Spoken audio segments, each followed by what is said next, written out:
আয়াত ৮৭ قالوا ما أخلفنا موعدك بملكنا ولكننا حملنا أوزارا من زينة القوم فقذفناها فكذلك ألقى السامري অর্থ তারা বলল আমরা আপনাকে দেয়া অঙ্গীকার স্বেচ্ছায় ভঙ্গ করিনি বরং আমাদের উপর চাপিয়ে দেয়া হয়েছিল লোকের অলঙ্কারের বোঝা তাই আমরা তা আগুনে নিক্ষেপ করি অনুরূপভাবে সামেরিও সেখানে কিছু মাটি নিক্ষেপ করে তাফসির ১ নং ফুটনোটের বিবরণ উদ্দেশ্য এই যে আমরা গোবাক্ষর পূজায় স্বেচ্ছায় লিপ্ত হইনি বরং সামেরির কাজ দেখে বাধ্য হয়েছি বলা বাহুল্য তাদের এই দাবি সর্বৈব মিথ্যা ও ভিত্তিহীন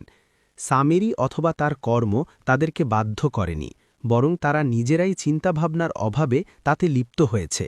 তবে এটা সত্য যে সামেরি তাদের গোবাছুর পূজার কারণ ছিল ২ নং ফুটনোটের বিবরণ যারা সামেরির ফিতনায় জড়িয়ে পড়েছিল এটি ছিল তাদের ওজর তাদের বক্তব্য ছিল আমরা অলঙ্কার ছুড়ে দিয়েছিলাম এরপর যা ঘটেছে তা আসলে এমন ব্যাপারই ছিল যে সেগুলো দেখে জাতির পথভ্রষ্ট লোকেরা বলতে লাগল যে এটাই ইলাহ আয়াত ৮৮ فأخرج لهم عجلا جسدا له خوار فقالوا هذا إلهكم وإله موسى فنسيه অর্থ অতঃপর সে তাদের জন্য গড়ল এক বাছুর এক অবয়ব যা হাম্বা রব করত তখন তারা বলল এ তোমাদের ইলাহ এবং মূসারও ইলাহ অতঃপর সে ভুলে গেছে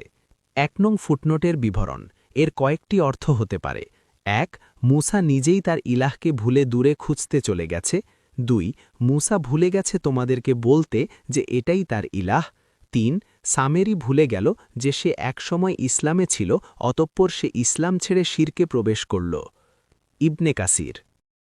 পরবর্তী তাফসিরে যেতে ভিডিওটি শেষ হওয়ার পূর্বেই এই বক্সে ক্লিক করুন ভয়েস বা উচ্চারণে অনিচ্ছাকৃত ত্রুটি ক্ষমাসুন্দর দৃষ্টিতে দেখবেন ইনশাআল্লাহ